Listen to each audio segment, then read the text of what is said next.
So today we're going to make bread. We're going to make the New York Times no-knead bread. And to make this recipe, you need 3 ingredients. Flour, 4 ingredients. Flour, salt, and water. Oh no, that's just 3 ingredients. There we go. You need 3 cups flour, about 1.5 cups of water, and 1/4 teaspoon of yeast, and 2 teaspoons of salt. So I guess that's 4 ingredients if you call water an ingredient. Yeah, water's an ingredient. So I start with flour. I have bread flour that I got at a special baking store. You can use bread flour that you buy in the store. So 3 cups of flour.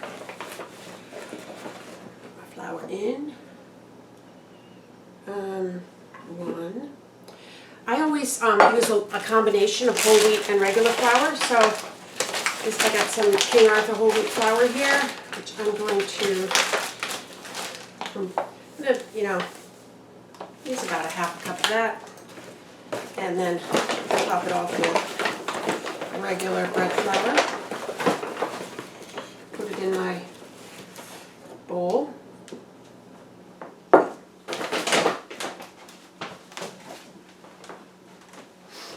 Two teaspoons of salt. I don't usually measure it that accurately, but we're going to do it today. 1,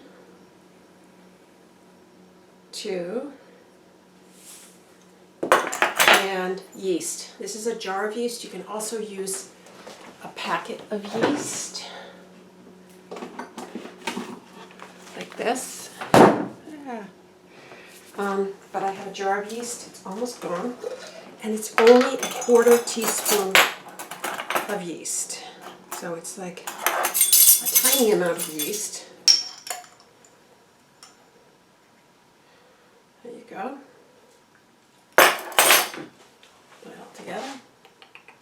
And then you add water. And I always use water that's not really cold. It's like warm water sort of starts the yeast. Just get the water warm.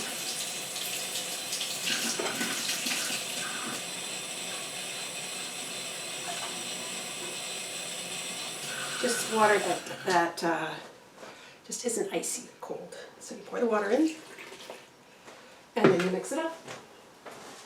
And it's better to use a plastic spoon, actually.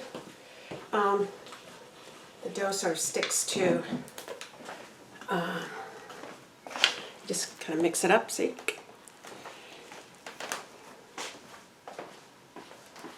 Okay, so here's the part where you might want to add a little bit more water. So I used 1.5 cups, but actually the recipe says you need maybe another 2 tablespoons. So I'm just going to add a little bit more water because you want the dough to be sticky.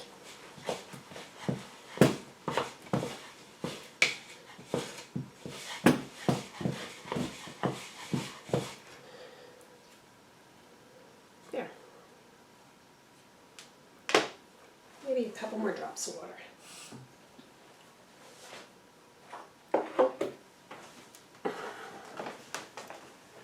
So just so it's like sticky. Some people mix it with their fingers, actually. Not like wet, but sticky. There. And that's it. Now we're going to cover it. And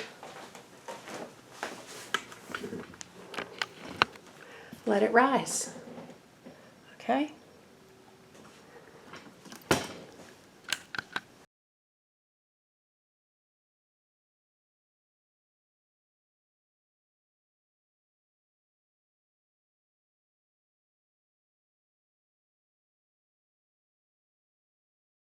So after it's risen overnight, or it doesn't have to be overnight, after it's risen like 12 to 18 hours, you then take that bubbly, gooey mess and stir it down.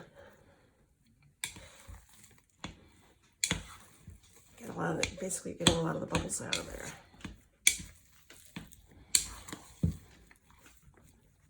And then you just let it sit for 15 minutes before you put it out on to rise. So if you have a silicone mat, that's great. Something non-stick, but you can just use your regular counter. It just means you have to clean it off at the end.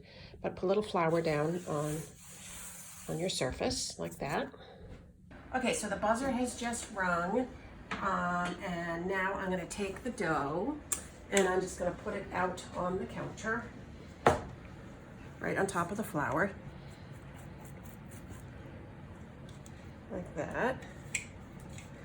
And what you do is it should be nice and sort of sticky.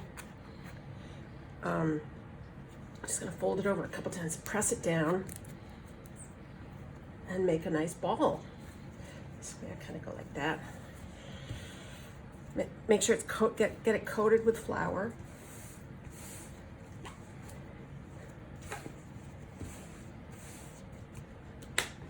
And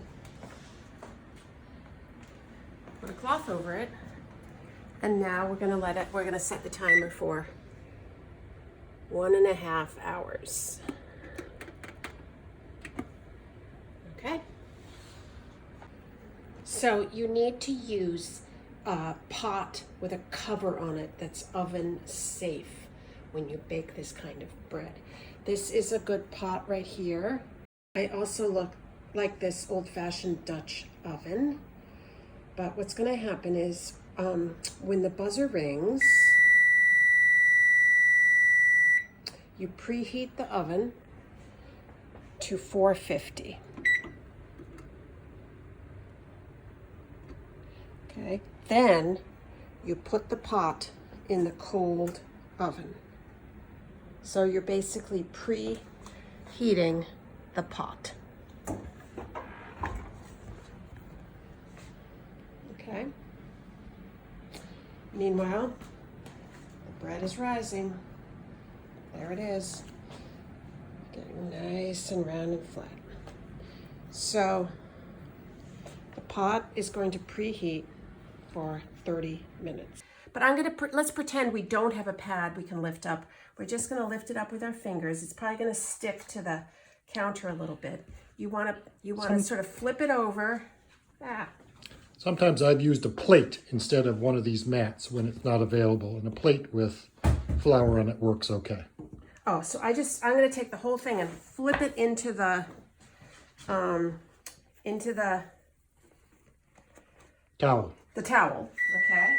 There goes our pot. Make sure you use pot holders when you take it out of the oven. Some nice, good, thick pot holders. Wait, we shouldn't just grab the 450-degree pot with our hands? Nope. So this pot is boiling hot, raving hot. Whoa, looks like it even had something in there that's smoking. So now, take this with the towel, and you just plop it into the pot like that. And because it's so hot, it won't stick. We're gonna shake it around a little. Put the top back on and put it in the oven.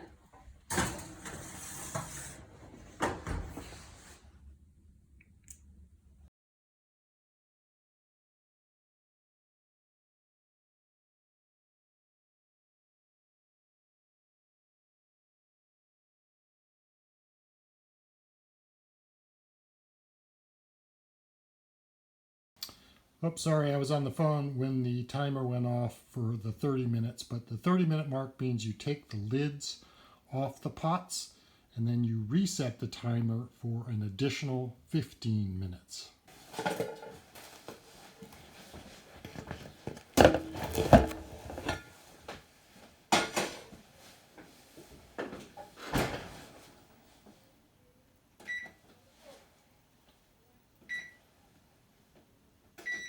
Turn the oven off. Note that the bread is on a cooling rack. It needs to cool for quite a while because it's so hot. And so if you tried to cut it right now, basically the bread would collapse. You need to wait for the bread to cool before you can cut it. You can hear the crust crackling as it starts to cool. Note that the pots are still white hot and don't touch them. And I think that is it.